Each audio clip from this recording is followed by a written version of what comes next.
سامعین السلام علیکم، میں ہوں آپ کا میزبان ڈاکٹر عبدالواجد خان نوزئی، ایک مرتبہ پھر ایک نئی ویڈیو کے ساتھ حاضر ہوں۔ دوستو، اگر ابھی تک ہمارے چینل کو سبسکرائب نہیں کیا تو مہربانی کر کے سبسکرائب کریں، اور اگر ہماری ویڈیو پسند آئے تو لائک، شیئر اور اپنی رائے کا اظہار بھی کیجیے۔ دوستو، آئے ویڈیو کا آغاز کرتے ہیں۔ آپ کے ساتھ سب سے پہلے میں آپ کے ساتھ اورنگزیب عالمگیر جو مغل بادشاہ تھا اس کا ایک واقعہ آپ کے ساتھ شیئر کرنا چاہتا ہوں۔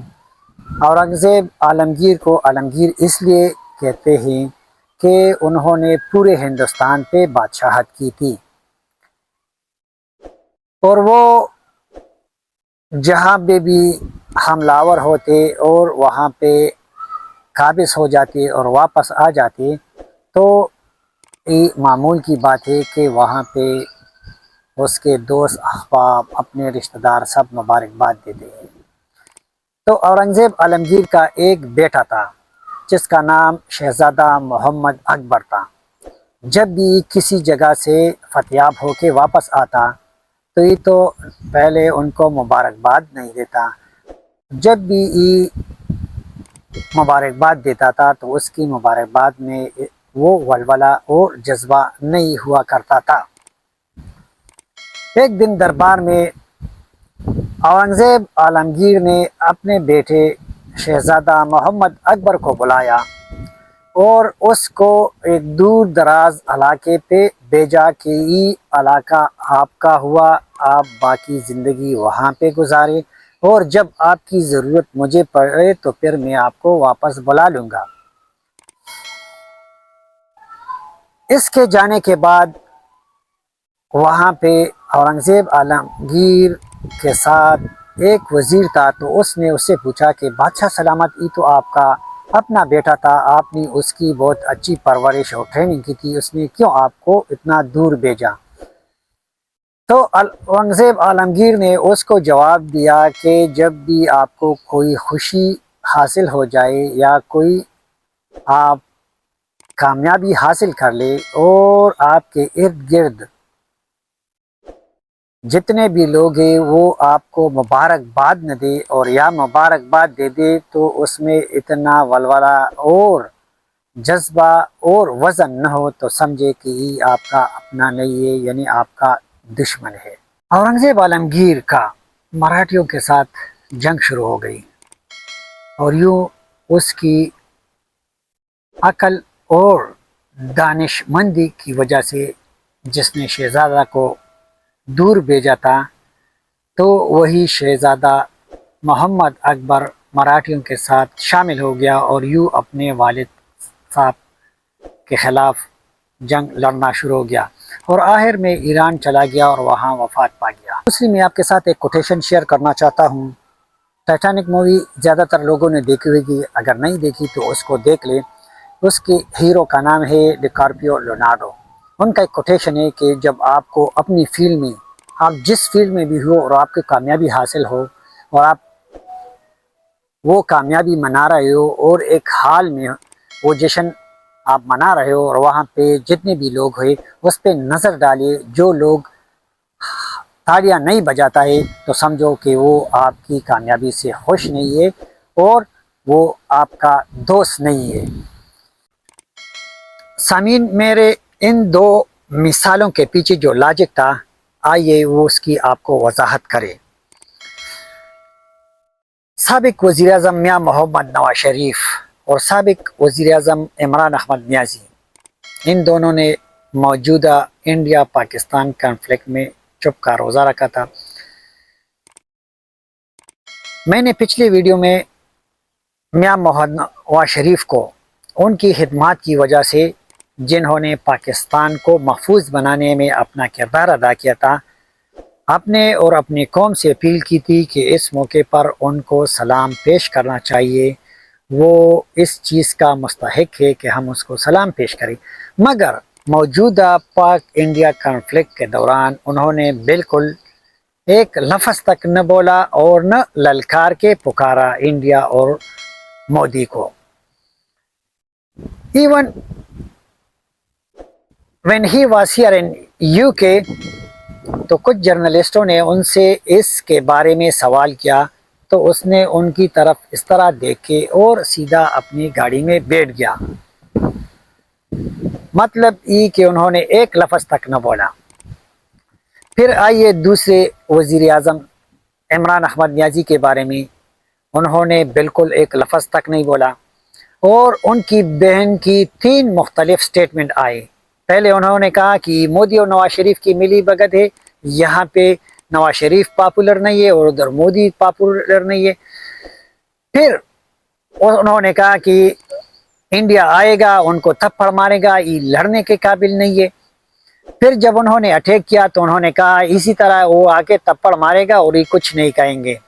اور نہ کچھ کہہ سکتے ہیں. اور اس کے ساتھ اور لونڈے لپاڑے, خاص طور پہ صنم جاوید, اس کی اگر آپ ٹویٹر پہ چلے جائے اور اس کی کچھ ویڈیو کلپس جس طرح وہ زبان استعمال کرتی ہے, تو انہوں نے یہاں تک کہا کہ اب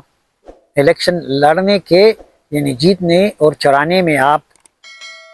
بہادر ہے مگر لڑائی میں آپ بالکل بہادر نہیں ہے. اور انہوں نے بالکل دشمن کی میڈیا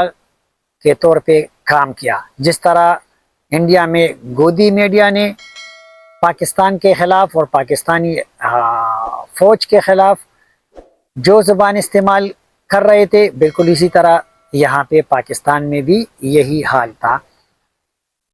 پی ٹی آئی کے ورکروں کا اور پی ٹی آئی کے نام نہاد لیڈروں کا. پھر جب پاکستان نے ان کو کرارا جواب بھی دیا اور انڈیا کو بین الاقوامی سطح پر اور طاقت کے طور پر بھی اس کو ڈاؤن کر دیا. پھر جب پاکستانی افواج نے انڈیا کو نہ صرف طاقت کے ذریعے شکست دی بلکہ بین الاقوامی سطح پہ بھی ان کو تنہا چھوڑا اور ان کی بیانیوں کو وہ تقویت نہیں مل سکی, کیونکہ پاکستان نے پہلے کہا تھا اگر پہلگام کے واقعے میں پاکستانی یا پاکستان سے کوئی لوگ آ کر ملوث ہے تو بین الاقوامی سطح پر یعنی نیوٹرل اس کی انویسٹیگیشن کرا دے, یعنی یونائٹڈ نیشن یا کوئی اور اس کا انویسٹیگیشن کرا دے اور دودھ کا دودھ اور پانی کا پانی ہو جائے گا. تو اس کو بین الاقوامی سطح پر سفارتی سطح پہ بھی ناکامی ہوئی اور یہاں پہ پاک فوج نے زمینی طور پر ابھی بھی ان کے کچھ پوسٹیں پاکستانی افواج کے قبضے پہ ہے اور پی ٹی آئی کے ورکر پاک فوج کی بجائے پاک فضائیہ اور ایئر فورس کی تعریفیں کر رہے اور اسی حرکتیں کر رہے. آئے آپ کو ان لوگوں کا بھی ذکر کرے جنہوں نے اس موقع پر پاکستان کی نہ صرف پاکستان میں بلکہ بین الاقوامی سطح بھی پاکستانی موقف کا دفاع کیا اور مودی کو ساری دنیا کے سامنے بے نقاب کیا. بلاول بھٹو زرداری نے سب سے پہلے ایک جلسے میں مودی کو للکار کے بولا کہ ای سندھو دریا ہمارا ہے, اس میں پانی بہے گا, اگر پانی نہیں بہے گا پھر اس میں خون بہے گا. اس کے علاوہ انہوں نے ڈیورنگ کانفلکٹ انہوں نے کئی بین الاقوامی چینل کو انٹرویو بھی دیا اور مودی کو ایکسپوز بھی کرایا. تو میرا مقصد یہ ہے کہ اس موقع پر جو آپ کی اور آپ کی فوج کو فتح حاصل ہو تو ان لوگوں کو پہچانے جو آپ کی خوشی میں شامل نہیں ہے اور آپ کی جشن میں وہ تالیاں نہیں بجاتے, تو اس کا مطلب ہے کہ آپ کے دشمن ہے. یہ ان کا پاکستان کے ساتھ کوئی محبت لگاؤ نہیں, کیونکہ یہاں پہ ریاست کی جنگ تھی, یہاں پہ جنرل آصف منیر کی جنگ نہیں تھی, یہاں پہ میاں شہباز شریف کی جنگ نہیں تھی, یا یہاں پہ آصف علی زرداری یا بلاول بھٹو زرداری کی جنگ نہیں تھی, یا کسی اور پارٹی کی ذاتی جنگ نہیں تھی. یہ جنگ پاکستان اور ریاست پاکستان اور پاکستان کی وجود کا جنگ تھا, کیونکہ مودی کا یہ خیال تھا کہ جس طرح نتن یاہو نے غزہ میں بربریت کی اور وہاں پہ سب کچھ ملیا میٹ کر دیا تو میں بھی یہاں پہ کروں گا. اور امریکہ بھی اس کے پیچھے تھا. امریکہ پہلے خاموش تھا, کہتے کہ اس کے ساتھ ہمارا کوئی واسطہ نہیں ہے, یہ 1500 سال پہلے سے چلے آ رہے ہیں. انہوں نے اس کو اتنا اگنور کیا, مگر جب اس کو پتہ چلا پھر فون کرایا کہ آپ سیز فائر کرا دے اور جنگ بندی کرا دے. امید ہے دوستو آپ کو میری ویڈیو پسند آئی تو مہربانی کر کے لائک شیئر اور اپنے رائے کا اظہار کریں اور ہمارے چینل کو سبسکرائب کریں. آپ سے اجازت چاہتے ہیں. خدا حافظ.